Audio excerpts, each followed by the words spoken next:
Good morning, class. Welcome to the presentation. This is Dr. Karuna Deshmukh from the Department of English of Bahirji Smarak Mahavidyalaya of the Hingoli district of Marathwada. In this PowerPoint presentation, I am going to talk about Plato and his views on art and literature.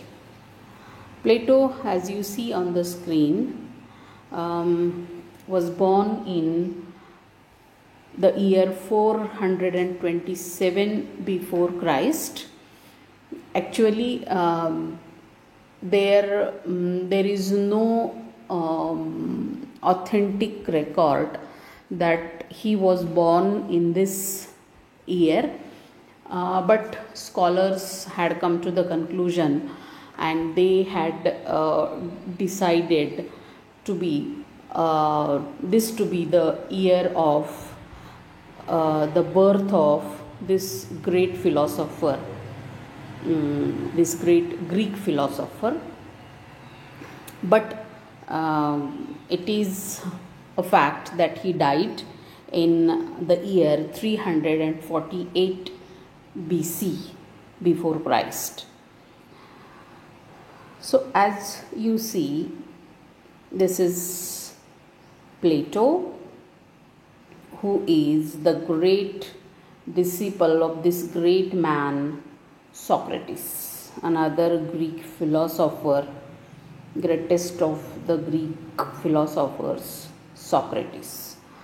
And apart from that, there is another identity of this man, that is Plato, that he was the master, he was the teacher of another great Greek philosopher, Aristotle. So this is Aristotle, this is Plato, and this is Socrates. So this is the great teacher-student chain or relationship in the history of the world. Regarding Plato, we can say that he was the great Greek philosopher, he was the disciple of Socrates. His writings, most of his writing has been preserved, and it is in the form of dialogues. So the titles of some of his treatises are Dialogues, Ion, Cratylus, Protagoras, Gorgias, Symposium, and the greatest of them all is the Republic. And we are particularly interested in Republic because here in this treatise he talks about his views on art and literature. Actually, mainly he was talking about, in this work Republic, he was talking about his idea of an ideal state. And while talking about the ideal state, he mentions some of his views regarding what should be there and what should not be there in his ideal state, in the interest of the state, in the interest of the citizens and so on. So while talking about this, he talks about art and literature. And what are his views? We will discuss that later on. So Republic is one of the important works, then Phaedrus, Philebus, as well as Laws. Now, what is Plato's contribution? Let us now talk about Plato's contribution to the art of criticism, because literary criticism is our main concern here as far as this paper is concerned. So Plato was actually not a professed critic of literature. He was not professionally a critic. It was not his job to put forward some theory or some views regarding literature or criticism of literature. Then the second important thing is there is no single work including his critical observations, his critical views. There is no special book or there is no special treatise written by Plato regarding his critical observations. But there are some utterances, some views expressed by Plato on literature, and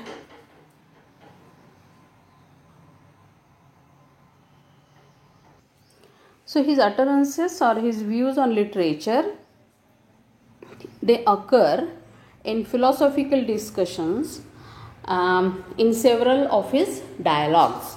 That is, these dialogues means most of his works, most of Plato's works, they were written in the form of the dialogues, and the main characters, the person who answers the questions is Socrates in his majority of works, and his disciples, Socrates' disciples, they ask questions and Socrates used to answer. So these are the major characters in some of his works, and his critical observations, they are in the form of the dialogues. It is also important for us, that is, in order to understand Plato's views, Plato's criticism of literature, of poetry and drama and art in general, to know something about his age. What kind of age in which Plato lived, and why he was against art and literature. In order to understand this, we have to know about Plato's age, that is the background in which he wrote. Plato belonged to the age in Athenian art. Athenian means belonging to the culture of Athens, that is one of the major city states of one of the major Greek city states. Athenian art and literature after the glorious period of. Now Plato's age was after the great artists like Phidias, like Polygnotus.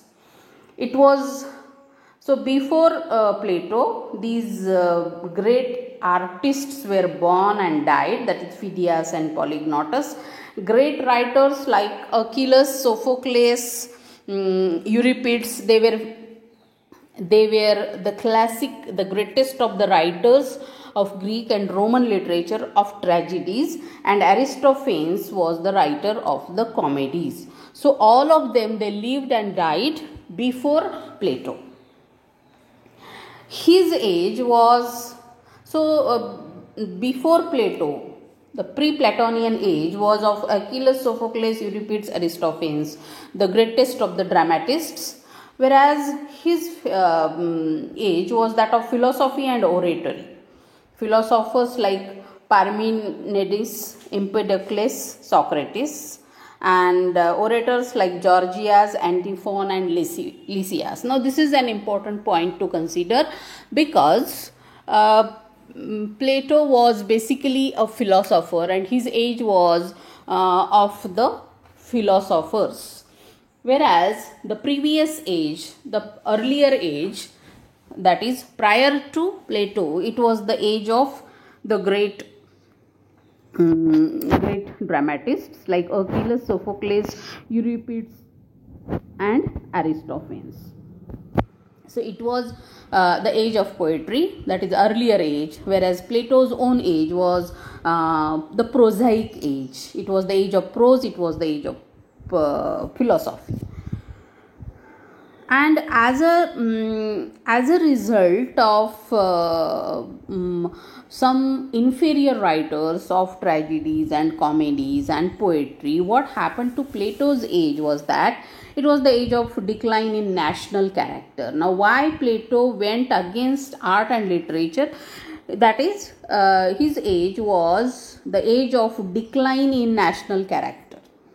There was no improvement, but there was decline. There was degeneration of the character of the nation. There was decline in the standards of social and public life. So decline in the national character automatically results in the decline in the standards of social and public life. Then philosophers discussed matters related to the citizen and state, applying the test of reason, and this is very important. Applying the test of intellect, brain, reason, rationality was the profession, was the duty of the philosopher. So they talk rationally, they think rationally, they talk logically. So the test of reason matters for them a lot.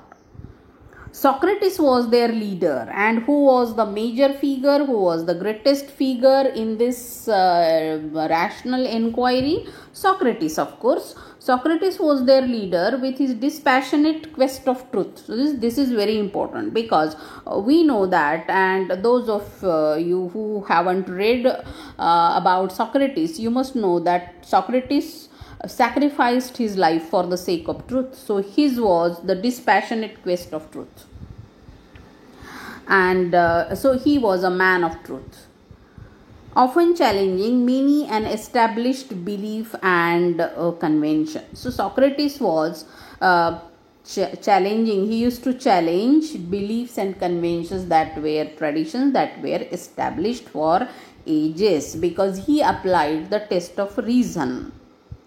During this, they also thought about, they means the philosophers, they also thought about the value of literature to society. And while thinking about traditions, while thinking about the truth, the philosophers, they also thought about what is exactly the value of literature. Is literature useful for the development of the state, for the development of the national character?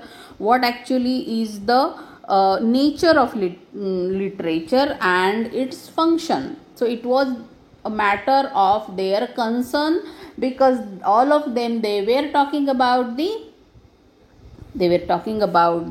improvement of the national character. They were talking about an ideal state, and naturally they talked about the value, the function, the nature of literature as far as their ideal state is concerned. So there is an important difference between the pre-Platonian age and Plato's age. The age before Plato was of creative activity. It was the age of creative writing, it was the age of literature, whereas Plato's own age, it was the age of inquiry and critical analysis. So the age before Plato was of creative activity, whereas Plato's own age, that is the 4th century before Christ, was the age of critical activity, critical inquiry and analysis. A critic, what a creative artist does is that he or she, they do the synthesis, whereas the critics, they are after the analysis, right? So the age before Plato was of creative activity, whereas the age the Plato's own age was of critical inquiry and analysis. And this is the reason why Plato talks about literature, and why we go for Plato each and every time we think about the theory of art or literary criticism in general. So that's why Plato is an important we have to study Plato in the beginning of in the beginning of the discipline, in the beginning of our study of literary criticism. Now in this slide, I'll talk about Plato's theory of ideas. This is the crucial thing, or it is the turning point in the history of the Western tradition. Plato's views of art later on became Plato's theory of ideas. So it is based on the theory of ideas. Now, what is this theory of ideas? According to Plato, ideas are the ultimate reality. First, there is the idea conceived, there is the idea emerging in the mind, and later on things take a practical shape. So the things, the objects, they are based upon the original, that is the idea. An idea is the original pattern, whereas the thing is a copy of that idea. So anything, that is a pen or a book or a notebook or say a table, chair, so these are the copy of the idea of a table or a chair or a pen or a notebook, to explain it in simple terms. Copy or the thing is once removed from the reality. As a result of this, what happens is that the copy is not the reality. So the thing is not the reality according to Plato. And what is the reality then? The idea of that particular thing is the reality, and the thing is once removed, once away from the reality. So this is known as Plato's theory of ideas, or the and upon this Plato's theory of ideas, the next important concept that we must know is the mimetic theory of art. So here is the mimetic theory of art, that is based upon Plato's theory of ideas. What is mimesis? Mimesis means copy. Mimesis means imitation. Okay, mimesis means copy. Mimesis means imitation. Art, for example, painting or sculpture, anything, and literature are reproductions of the things. As I said, any painting, say of a rose flower or of a chair, is the reproduction of that chair or of that table, with the help of colors and with the help of pencils and such things. So these are the reproductions, or a sculptor. So sculptor is a reproduction of a particular thing, an object, that may be a human being or an animal or a flower, etc. So art, and as well as literature, poem, drama, so these are the reproductions of things which in themselves are reproductions of copies of ideas. So first there is the idea of a rose flower, say, idea of a tree, then the tree itself, and then a poem or a picture or a painting of that tree. So that means this idea is the original thing. Idea is the original, it is the ultimate reality, then the thing, and then comes art and literature. In that sense, art and literature is twice removed from the reality. So here in this diagram, we can understand the mimetic theory of art. So according to Plato, idea is the original thing. Idea is the ultimate reality. Idea is origin. First there is the idea of anything, then there is the thing itself, that may be a tree, that may be a flower, that may be a human being, that may be a man, woman, child, an animal, bird, etc. Anything. So the thing itself, so it means here is the idea, that is the origin, and then we have the distance between the thing and the origin, that is this much, it is once removed from the reality. The thing is once removed from the reality, that is the idea. Then we have the third stage, is the representation in art and literature, like a poem or painting or sculpture of this thing. That is, there may be a poem on a rose flower, there may be a painting of a rose flower, there may be a poem on a beautiful girl, there may be a painting of a beautiful girl or an animal. So here according to Plato, it is, in that sense, it is the copy of a copy. So here idea is the reality, then the thing is the copy of this idea, and a poem or a painting, that is art and literature, is again the copy of this copy. That means it is twice removed from the reality, that is the origin, that is the idea. So this is the mimetic theory of art. and it is proposed by the great Greek philosopher Plato. And that's why Plato is critical of art and literature for being imperfect. According to Plato, being a philosopher, he thinks that art is not perfect because idea is perfect, and literature is only the imitation of that idea, and that too it is twice removed from the reality, that is idea.